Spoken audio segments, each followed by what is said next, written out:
ก็บอกว่าตาออกปะค่ะทุกคนเนาะว่าอย่าป้าว่าได้บ่ถึงจะมีอย่าดื้อมันเนี่ยแล้วเต้าปลวกเต้าพวกปนมูเนาะเมื่อวันนี้ย่านเดอเจาะย่างทีไอ้นี่ย่าคือเลโตแต่ใครเนี่ยที่รู้ดอที่โชว์เนาะไว้ชมว่าอีตาได้ป้าบ้านเนาะตาเอาดูอะเกี่ยวว่าได้นี่วินนี่บาแค่เลยเนาะแกบอกว่าสัจจิบอยากแกบอกนี่เนื้อมูมาเนาะอยากจะไม่ได้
เอาอ้วนกับพื้นเลย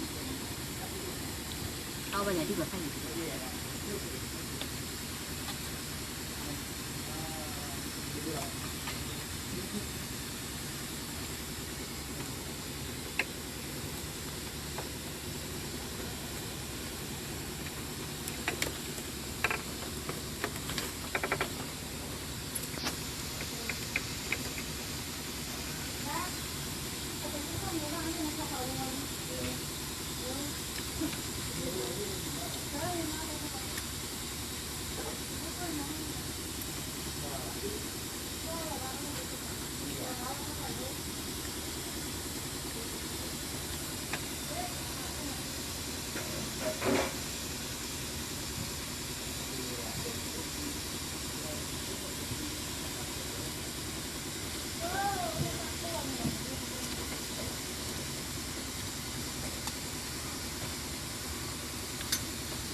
ถ้าเวลาดูขอได้